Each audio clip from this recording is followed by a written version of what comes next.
Дистрикт Цивил прес студио, интервју на Зоран Иванов со Горан Михајловски.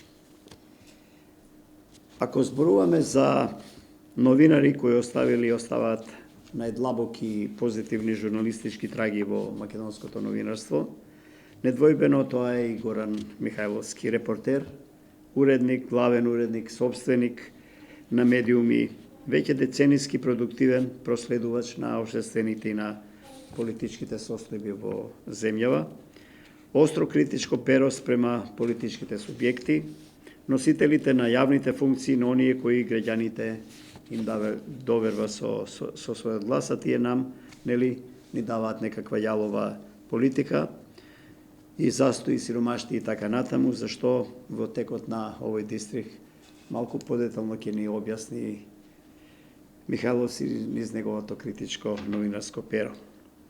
Иронијата како изразно средство, или грешам, ќе ни објасни исто така самиот Горан, е една од основните новинарски алатки, посебно во неговата одамна култна, сакам да кажам, но и за ова подолу во овој дистрикт. Горан Михајловски, добре дојдете во дистрикт на Цивил прес студио. Како сте како граѓанин на ова општество и на оваа држава? Заморен. Малку заморен и малку апатичен.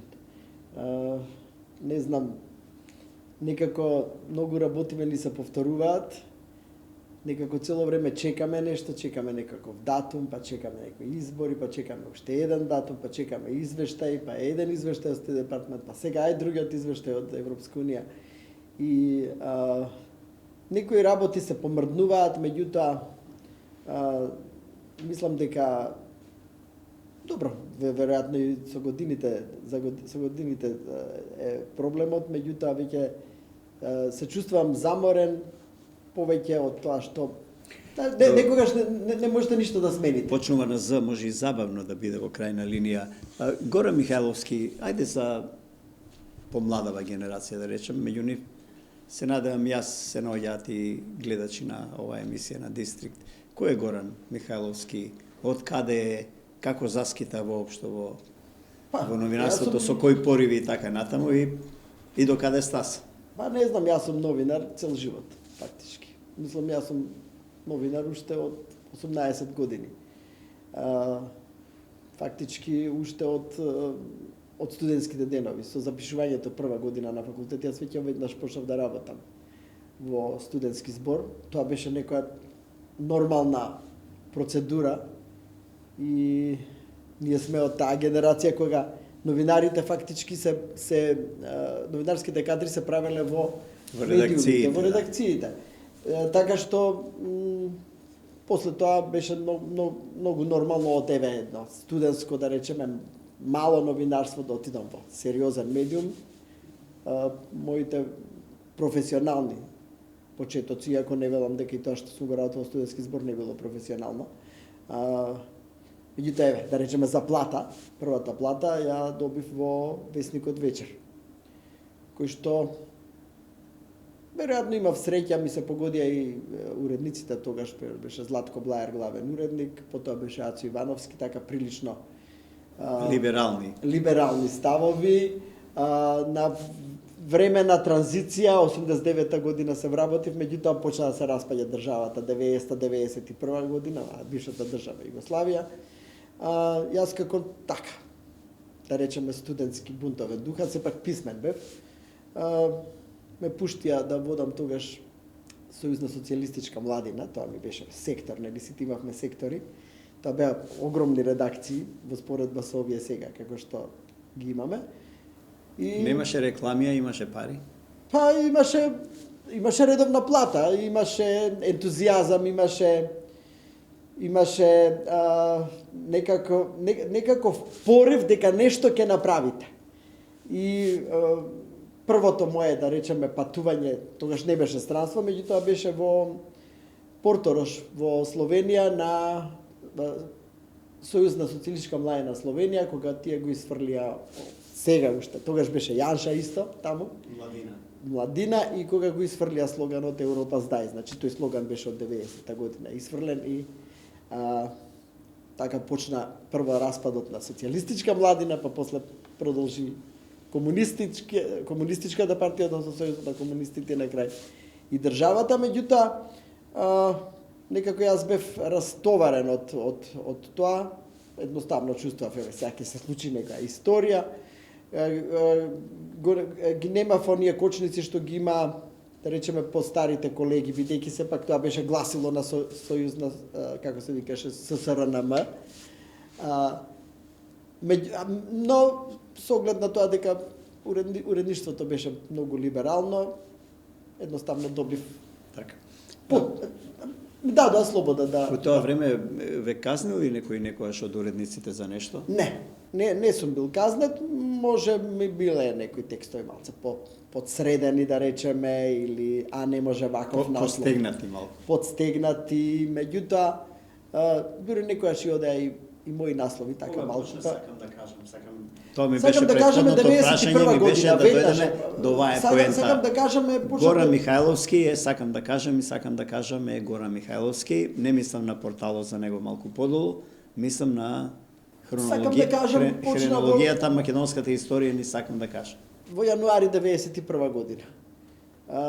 Значи, уште пред да се распадне државата, уште пред да Македонија да стекне независност, исто како тогаш исто беше, нели, Златко Блаер беше, па потоа беше Ацо Ивановски главен уредник. Имавме ревијално издание во Вечер, во кое што се пишуваа колумни, односно коментари, или уреднички коментари. Тоа во сабота издание, ли бе? Да, сега сабота. И јас реков дека би можел да напишам нешто мои забелешки. И првиот пат кога напишав, ми го пуштија така како коментар. Тоа беше 12 јануари 1991 година. Потоа ми рече Ацо, фино пишуваш, ај напиши за следната сабота. Јас пак напишав за следната сабота и после неколку саботи така и го дадовме името, како да се вика колумната. Јас викам, па не знам, сакам да кажам. Едноставно, мислам, многу користена фраза во македонскиот јазик. И така почна. И после почна Горан Михајловски да кажува, Горан Михајловски излезе со слика, па излезе на трета страна и после 3-4 саботни изданија, ја реков, денес немам што да пишам, ме мрзи така и тогаш, мислам, сепак строги главни уредници, не може веќе, тоа е готово. Немал што да пишеш, ти мораш да пишеш. Таа присила сега Таа присила сега сам си ја чувствувам. Сега ти годи, нели? Па, да, сега ми годи затоа што... И тоа во исто време, нормално. Значи, едноставно, мислам, не се жалам, иако некогаш е за жалење, да речеме, сите имаат петок слободен, јас во петок пишував и сега во петок продолжи да излегува навечер, а и тогаш петок навечер излегуваат, нели, саботните изданија. Не се жалам затоа што па ретко кој па има можност па да му се даде простор, тоа што сака да го каже, да го каже. И сега сакам да кажам, ќе позборувам и за тоа една цела хронологија, една историја цела. Добро. Веројатно сите или дел од тие текстови ги сместивте меѓу корици, нели, во... Па ги сместува во корици до 2012 година, додека се уште бев во вестникот Вест и потоа, да ви кажам право, престанав. Имате ли евиденција, Горан, колку до сега се... Не знам, со бројки сум многу слаб. Меѓутоа, ако може да се направи математика, ама јас сум слаб по математика. Со стилот. Тоа е 360, мислам, тоа се колку недели, 54 петоци, да речеме. Ајде, нека сметаат математичариве. 31 година. За таа хронологија, практично една македонска историја, низ погледот на Гора Михајловски, прашувам за стилот. Тоа е карактер, иронија, малку цинизам, малку уште што внатре. Јас би рекол карактер. Метафора по некоја. Јас би рекол карактер, бидејќи така и го замислив тоа. Сакам да кажам, значи како што го кажувам. И ние новинарите често пати, нели, кога ќе седнеме да пишуваме текст, вака стоиш пред празна хартија или сега пред празен екран и викаш како да почнам, што да почнам, и едноставно кога ми е најтешко, стално викам, чекај, што сакаш да кажеш? Значи како сакаш тоа да го кажеш во кафана? Како сакаш тоа да го кажеш кога ќе влезеш од надвор дома на некој, дека нешто ти се случи, Веројатно, така? тој тип на порака им ја пренесувате и на младите, што е елементарно во новинарството. Па да, тоа е тоа. Што мислиш, кажи го, па после ќе видиме. Не се прави паметен без потреба. Не мудрувај. Не мудрувај, така. Не се прави паметен без потреба. Биди си паметен колку што си паметен на крајот на криштата. Така што повеќе би рекол дека е карактер и ги користам, да, некои фрази ги користам и во секојдневното моје комуницирање со пријатели, со другари. И морам да кажам, исто тоа, мислам, не знам како да го крстам, може би и плагиаторство, кој како сака нека го каже. Многу од тие работи што се напишани во сакам да кажам, не се мои.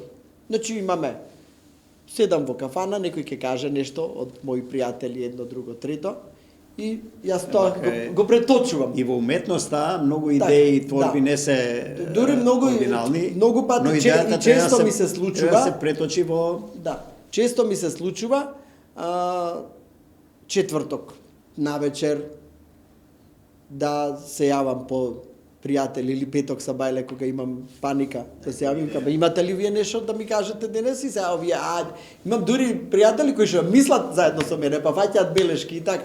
Така што колективен труд. Па да, јас би рекол дека тоа не е само мој продукт, мој е само тоа напишаното и начинот на кој што е напишано. Имам посебно прашање околу ова. Дали понекогаш се навраќате на некој стар текст, сакам да кажам, поентата на прашањето ми е, бидејќи од недела во недела, тоа не е мала работа, тоа е еден чаршаф со години обтегнат. Дали е нешто променето радикално? Нешто што, не знам, дали сте се навратиле скоро на некој стар текст и ви се завртало ли во мислата? Често се... Можам и сега да го објавам како за денес. Да, често. Дури некогаш и сум ги објавувал старите текстови. Ми се случувало и да објавам стари текстови.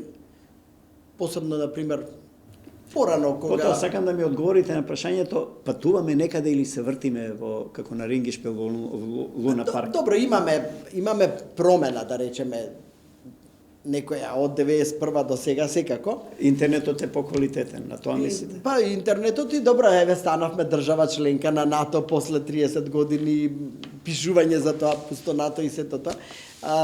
Меѓутоа, многу од работите се повторуваат и многу од работите, мислам, ќе се изненадите колку како да... Еве, нешто што се случило пред 10 години, како сега да се случува. Исто. Мислам, односите меѓу партиите, помалку или повеќе се исти, само сменете ги имињата на лидерите, имињата на портпаролите. Односот со Бугарија, уште пред... Од Сола Драгојчева па наваму, не? Па да, и да речеме уште пред да стане Бугарија членка на Европска Унија, од нејзиното признавање, дури го имам и тоа напишано неколку пати, дека ќе видите вие што ќе се случи, односно ќе видиме ние што ќе се случи кога ќе дојде време Бугарија да дава што први не признае. Да, така што први не призна. Така што значи постои тоа од оние забелешки за бугарските тенкови кога Клюсев ги пречека на ДВ Бајр, па бугарскиот кашкавал што го купувавме преку синдикатите, се до денеска пак можете да најдете некои заеднички точки. Многу често и многу пати се разочарувам затоа што на нешто што сме, не само јас, мислам, сме цела, еве да речеме, сме го поминали генерација. И новинарска генерација го поминала и предупредувала, повторно се навраќаме. Имено ми го земавте прашањето, влијателно ли е новинарството воопшто наше, односно какво е македонското новинарство денес? Вие сте активен, имате своја редакција, ќе прозбориме малку и за таа активност. Бевте собственик и главен и одговорен уредник и на Вест пред тоа. Имате пориви да создавате и да во исто време да бидете и репортер, и новинар, и уредник, и главен уредник, и собственик. Новинарството е неписмено. Значи тоа можам одговорно да го Кое е тврдам. новинарство? Ова денес? И ова денеска новинарство. Се работи поради жал за младоста, тие времиња секој Не, се подобри не, или се работи за фактичка ситуација. што значи неписмено? Тоа значи дека не многу знам еве да речеме граматички неписмено или не ги согледуваат процесите и граматички аналитички. и функционално неписмено. Многу се зборува за онаа медиумска писменост, нели? Многу се зборува за лажни вести. Популарно е, такви проекти има многу сега, да се борба против лажни вести, борба против дезинформации. И медиумска писменост. Едно чудо проект има за медиумска писменост. Не можете вие да описмените луѓето, односно сите луѓе, граѓаните што го примаат продуктот, кога вие имате неписмени луѓе што го создаваат тој продукт. Значи, прво што одговорно тврдам дека во времето на ВМРО ДПМН, посебно од 2008 година, па до падот, имавме едно комплетно уништување на новинарството онакво како што треба да биде. Значи, новинарството се сведе само на пропаганда и се сведе на пренесување на ставови. Да не бидеме преостри. Зашто да не бидеме преостри? Вистина е така. Дали нешто се промени сега? Се промени после шарената предпоставувам како репер. Се промени тоа што нема притисоци. Значи ги нема притисоците од тој тип како што биле, значи јавувања, менување на насловни страници, дури еднаш имавме и цензура, прв пат се случи во вест да имаме цензура по дојава од главен уредник, од градоначалник. Така што Но ги нема и парите во медиумите како што ги има од тоа време. Ги нема парите во медиумите затоа што медиумите посебно еве да речеме новинарите се распрцкани по малечки медиуми, значи ги нема големите новинарски куќи. Сите живеат од проект на проект, значи на парче.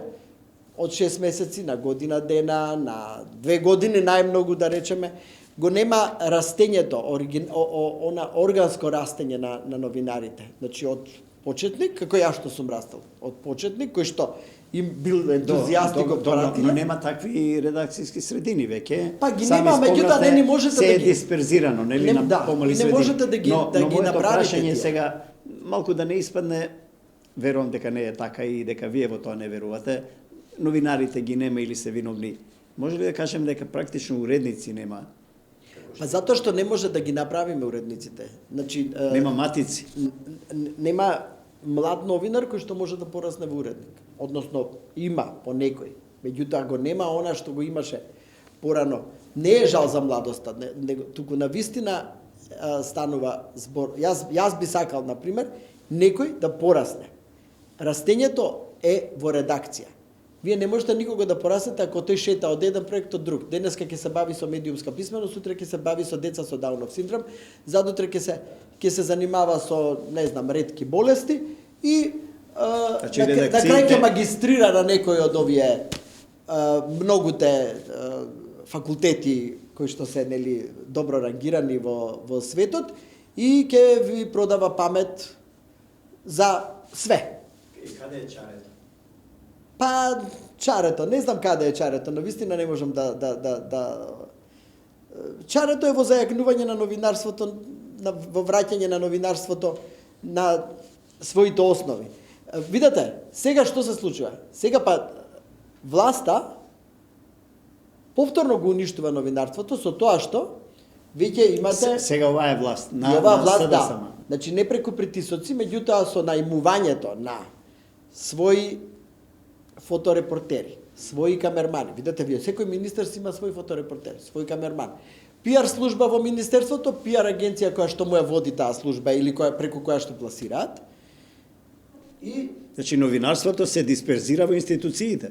Па да, меѓутоа тоа не е вистинско новинарство. Видете што се случува на пример со фоторепортерите. Имате вие новинарска фотографија како во времето што ги имаше во Вест, во Вечер, како што сме имале новинарски фотографии. Имате некдека фотографија на некој министер со чачка нос. На министерка што и се видела малце повеќе сукњата, мислам, Еве го последниот случај беше, нели не ги пуштија новинарите да припарат на пистата на се извинија после. Ама нема врска тоа.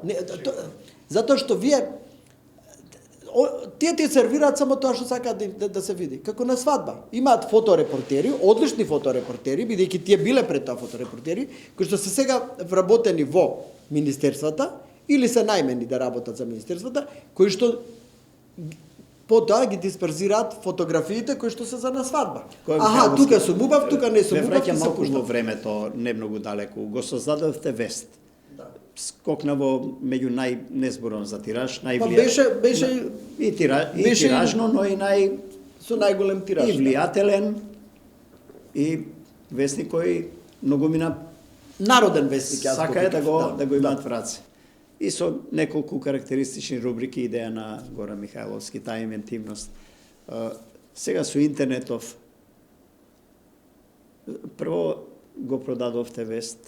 Да. Зошто мораше да се продаде или веќе печатеното новинарство почна да губи сјај? Не, јас не го продадов Вест кога беа германците. Мојот удел во Вест не го продадов кога го зема ВАЦ. ВАЦ имаше една, мислам дека беше многу правилна логика, иако сакав да го продадам, бидејќи ќе земев пари, нели? Меѓутоа тие неќе да ми ги откупат уделот затоа што има логика која што е многу паметна и еве да речеме и капиталистичка, да се имаат конкуренција. Не, туку кога имате главен уредник кој што е во исто време собственик, повеќе ќе се грижи како за собствен вестник. И јас до купувањето на МПМ од страна на Орка Холдинг не си го чувствува вестникот како свој. Тоа значи и бизнис. Не навлегувам во таа тема, ни се трошат некако брзо минутите, а така има со вас убав новинарски и неновинарски муавет. Сега сте собственик и главен уредник и на сакам да кажам порталот, кој исто така прилично, јас ќе го употребам тој термин без навреда, можеби, но прилично влијателен и читан.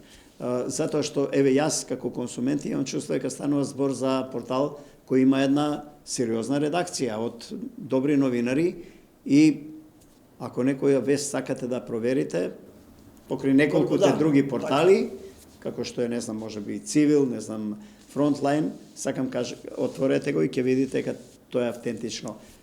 Што е променето во ова електронско новинарство, ако може така да го наречам, во однос на класичното? Променето е бидејќи веста трае, ако е вест, трае толку колку што ќе стоите на Facebook и колку што ќе стоите по интернет агрегаторите, толку трае веста. Јас многу се радувам на оние вести, што не се вести, да речеме приказници, што траат подолго, 3-4 дена. Значи тоа не се оние наслови од оној тип кој што во моментот ќе ви ја дигна читаност и ќе се пофалите дека аналитиксот вие не знам колку имам во моментов 1000 влезови или 2000 влезови, зашто ни се случувало и по 2000 и кусур влезови. Ќе се случи еден земјотрес, одма ќе имате голем. А меѓутоа таа вест потоа паѓа, умира. Мене ми се и на тоа сме сконцентрирани да одиме на приказки кои што траат, на кои што може да се навратите и кои што ако ништо друго барем едно 3-4 дена ќе се вртат по фејсбуци, па ќе се шеруваат, ќе се коментираат. И тоа е нашата идеја. Значи, идејата е да имаме тематска посветеност. Да, тематска посветеност. Идејата е да имаме вести толку колку што се, да речеме, оптимални, да не утнеме нешто големо, а другото да бидат теми добро обработени, како што сме ги обработувале во печатено издание. Ние сме сите дојдени од вестници таму, така што се уште размислуваме, дури уште еве после 6 години, јас уште не размислувам колку имам сега фоловери, колку имам нели импреси, лајкови, туку уште размислувам како тираж да имам. Не може да се забележат на вашиот портал партиски соопштенија од тој тип рекла дури сам си воведов, си правевме некоја мала реклама и дури самиот си го реков, абе ставете го и во тоа, нели, еве, не препишуваме, проверуваме и не ви го губиме времето со глупости. Секогаш се обидувам како новинар да влезам во чевелот на луѓето кои што не се новинари. И посебно сега, кога имате на мобилен се, кога ве бомбардираат од сите страни, не мораш да ги малтретираш луѓето сега. Овој кажал, оној кажал, Ковачевски кажал, па Мицковски му вратил, повој му вратил, повој пак му кажал. Прашањето ми е, што мислите вие како консумент за главните овие највлијателни се уште медиуми како телевизиите национални, кога се занимава со тој тип една партија соопштение, друга партија соопштение, а во реакцијата на соопштението нема ништо заедничко со содржината на првото. Ме нервира глумењето неутралност. Глумење неутралност по секоја цена. Не може новинарот да биде неутрален. Овој кажа, оној кажа. Абе луѓе, има контекст каде е тоа кажано, зошто е кажано, што претходело на тоа. Значи мене тоа ме нервира. Тоа им забележувам дури и на сериозните телевизии. Мислам, да ги наречам телевизии се, тие се со национална концесија. Во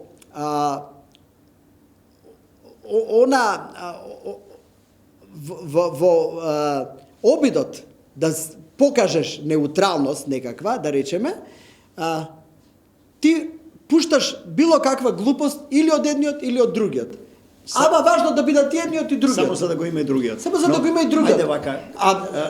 Вие имате глупост, па како новинар вие мора да ја објавите, па ја можам се да кажам денес. Каде Михајловски ја гледате причината за таква условно да речем уредувачка политика која генерално и не е уредувачка политика? Па мислам дека тоа е оној страв, да, прво е конформизам, стравот да не бидете обележан, дали си за СДСМ, дали си за ВМРО или не знам како.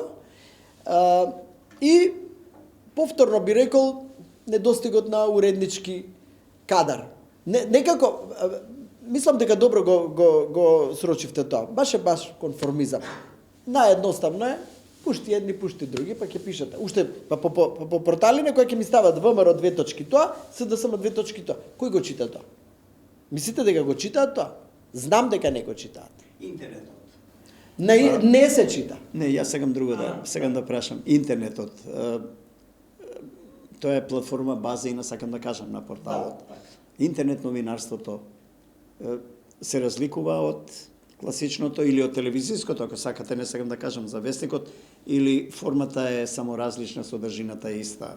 Тоа ви е исто како музиката, да речеме, нели музика, ќе направите некое музичко дело, па порано би било на плочи, на ленти, на CD. Сега е друг носач на звук. Друг носач, и ова е носач на звук, ова е носач на пишан збор. Значи, дали било тоа кажано на радио, дали е на телевизија, дали отпечатано. Но ве враќам на почетокот на НИП Нова Македонија, на вечер, или на студентски збор пред тоа и така натаму, па вест, па тука прекинува Горан Михајловски, оди се во електронското новинарство. Сега и со овие алатки, секој може да биде новинар, да пушти фотографија, дури и видео да направи, да измонтира на својот мобилен телефон. Значи, секој може да биде новинар. Може ли секој да биде новинар, Горан Михајловски? Па не може. Не може секој да биде новинар. Може секој да каже што сака, секој може да пушти што сака. Меѓутоа, новинарството подразбира нешто повеќе отколку само информацијата да ја пренесете. Значи, најмногу се нервирам и тоа е она што дури и кај мои колеги кои што се сериозни и ги знам дека се добри новинари, во трката по време, која ќе ми ја стават само изјавата на некој. Кажете барем, некојаш се случува дури да не се ни знае ни каде дал некој изјава. Значи дал изјава Ковачевски, кај дал изјава, што било, зошто ја дал таа изјава? Пред кого? Пред кого? Бил на настан. Бил испровоциран зашто ја дал таа изјава. Туку така шлапно. Не подсетивте на нешто. Значи, јас знаев во редакција да им кажам на младите како без... некој да се излегол на балкон и соопштил негде нешто, не знаеш пред кого. Или ставена слика, каде е сликано, зошто е сликано, архивска ли е фотографијата, чија е фотографијата. Тоа е така што не е новинарството.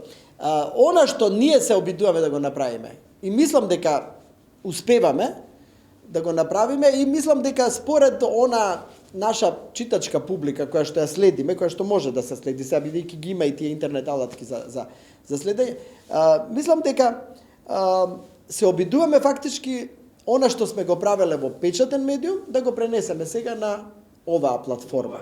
Значи не може да се појави вест без бекграунд. Регулацијата многу прав се креваше околу тоа, интернет медиумите, легални, нелегални, полулегални, извори на лажни вести и така натаму. Вашиот е со импресум, со главен уредник, значи можам секогаш ако ме навредите за нешто или нешто невистинито да покренам механизам.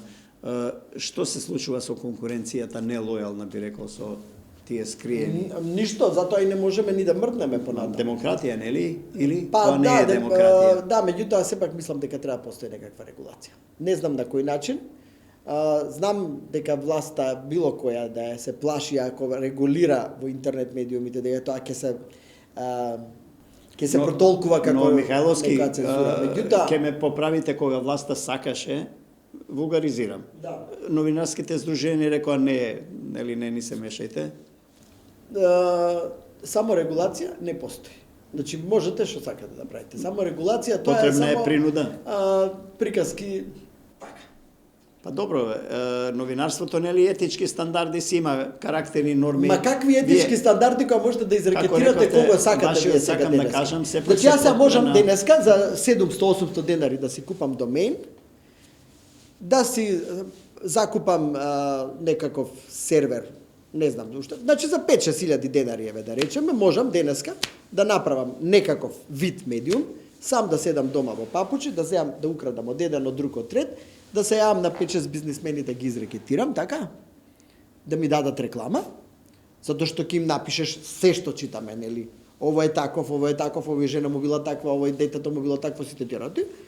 И овие за да заќутат, за да ги замолчат, ќе им дадат некој, не знам, 200-300 Ќе евра. дадеш некому идеја, но ми даваш мене идеја. Ама не, тие идеи, тие се реализирани. Ние ги гледаме секојдневно.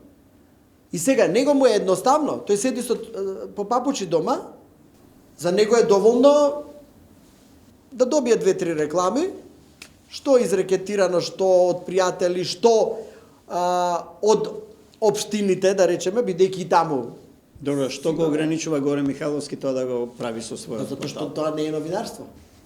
Тоа не е новинарство, ова е плюс тоа имаме маркетинг агенции кои што ти бројат кликови. Клик и влијание е една и друга работа, значи имаме честни исклучоци, не велам дека дека сите се такви, меѓутоа како што е и во новинарството, како што е и во школството, како што е и во културата, така и во тој маркетишко пиаровски простор. Од финансиски аспект имаат ли проблем овие условно да речам класичните нови медиуми етаблирани како? Имаат проблем затоа што на пример ако сакате да бидете медиум, мора да имате една редакција, морате да имате скапо платен сервер и за одржување, бидејќи мора да се заштитите, нели, имавме ние неколку пати и хакерски напади. Убаво е да имате и дописна мрежа, како што имаме ние. Треба да отиде новинарот на пат, треба да му се плати дневница, треба негдека да биде пристојно да се појави. За разлика од некој што само тоа што ти ќе го направиш, што ние го правиме, само ќе си го превземе, ќе си го изкопира. Никому ништо.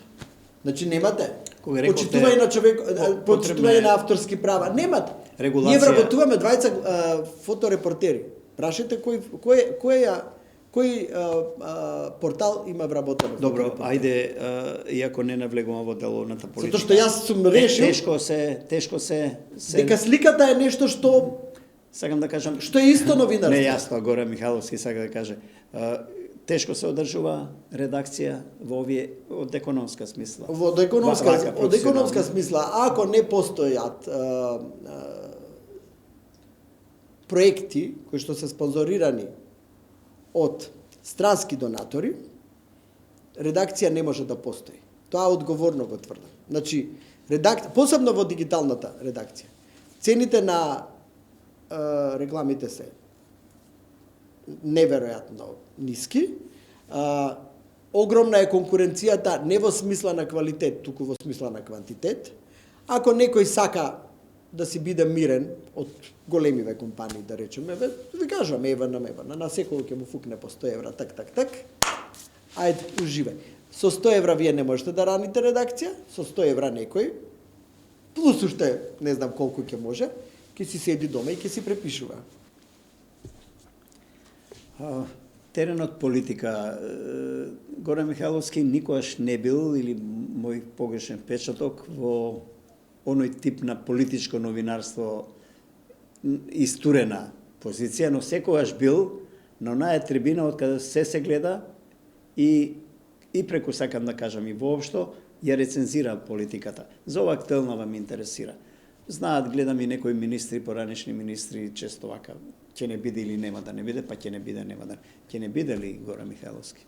Како држава, како општество? Ќе не биде, зашто да не биде, мислам. Ќе не биде, има и полоши држави од нашата. Има. Ќе не биде. Имаме среќа што сме во некоја зона интересна и на големи весили, па може би и тие ни помогнаа да не биде. И ни помагаат. Добро, што не прават овие субјекти што се одговорни за држава, власт, опозиција, партии, политичари? Што лошо направија, што добро не направија? Партизирањето. Мислам дека партизирањето на администрацијата, тоа е она што не уништува. Значи партизирањето на администрацијата и водењето на сметка твоите да имаат пристап, да речеме, до јавните пари. До ресурсите. Тоа е. Мислам дека тоа не уништува. Треба да ги провериме податоците, колку зема Србија од ИПА фондови, колку зема дури и Косово, колку зема Албанија, колку земаат нашиве. Колку таа јавна администрација, која што е сега побара, е способна и зошто е таму толкава јавна администрација, ако не успее дури ни тие пари што ти ги дава, да ги спакуваш и да ги дадеш. И мислам дека се случува некако стихино. Нели во 90-тите како да немаме визија? Немаме визија за кон што би се движеле. Во 90-тите сите се бавеа со шпедиции, нели така беа. Ајде, тука има пари. Сега сите се бават, нешто има некои повеќе пари, сите се бават со градежништво. Кај се сите другите работи? Видовме дека енергетиката била скроз запоставена.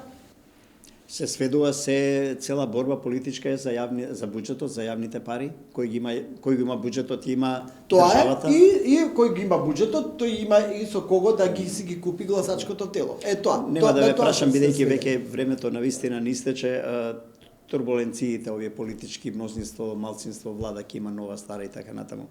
Ќе издржи ли оваа влада до 24 или пред време ќе има, што вели новинарскиот сенс на Горан? Мислам дека тоа зависи само од ДУИ. Ако ДУИ процени дека треба да има избори, ако видат дека многу губат, ако останат со оваа влада, мислам дека ќе се обидат да го Ќе биде малку груп. Мисли дека СДСМ како владеачка партија мнозинска, нели? Нема три чисти сама да иницира нешто, да направи некој преврат. Се види дека ниту едната, ниту другата. Се види дека ниту едната, ниту другата партија не можат сами да го направат. Мислам ниту власта, ниту опозицијата. Дека сепак е ДУИ, односно албанскиот фактор, тој што се уште ќе ги моделира односите во општеството. Бидејќи колку и ВМРО да се фали дека победиле на локални избори, апсолутните бројки покажаат дека се помалку од колку предходните. Со таа разлика што СДСМ изгуби многу, што може да се смета за пораз, меѓутоа мислам дека ги изгуби гласачите кои што како би ги нарекол, ја би ги нарекол неутралните гласачи, кои што никогаш не би гласале за ВМРО ДПМН, меѓутоа не гласаат ни за СДСМ. Тоа што мислам дека ја прават грешката е претерано се додворуваат на некое гласачко тело кое што по обичај не можат никако да го превртат да гласа кон СДСМ и вртејќи се кон тоа гласачко тело го губат гласачкото тело кое што не е нивно, меѓутоа секогаш се приклонува кога Сега јас ќе сакаш да кажеш дека работат на своја штета. Работат на своја штета, мислејќи само на своето гласачко тело, не мислејќи на овие другите кои што не би гласале за ВМРО никогаш, ама за инет, од револт, затоа што од различни причини. Горан Михайловски, не се сомневам, продолжува со, сакам да кажам. Да сме здрави, живи, да. Но дали останува во, сакам да кажам, кога велам дали останува, има ли перспектива таму каде што сте вие со вашиот тим, или ќе биде тешко? Односно, моето прашање најлично, се гледа ли Горан Михайловски, еве, после толку неколку декади, две и пол декади, 3 цели декади во новинарството, на крај што се вели на кариерата, во некоја друга позиција, многу новинари отидоа во институции, може би во политика, или за тоа треба грб некаков посебен, или никако не ве привлекува тоа? Не. За пензија е рано, за нови почетоци е доцна, тоа ми е прашањето. Па, што знам дали е доцна и за нови почетоци, секогаш може да се почне нешто ново. И јас мислам дека никогаш нема да си отидам од печатено новинарство, па еве направив нешто ново. Така што тоа не знаеме што ќе ни донесе технологијата на крајот на криштата. До вчера не знаев ни Инстаграм, па сега еве работиме и со тоа. Така што не е никогаш доцна за Како нови велаш, што почетоци. се мора, не е тешко, нели? Меѓутоа, мислам дека не можам себе си да се пронајдам во политика. Супер. Тоа значи ние читателите и јавноста ќе ве гледаме, ќе ве читаме во сакам да кажам, а и ќе го следиме вашиот професионален ангажман во вашиот портал, вашиот и на тимот, сакам да кажам. Дистрикт, Цивил прес студио, Горан Михайловски ви благодарам. Благодарам вас.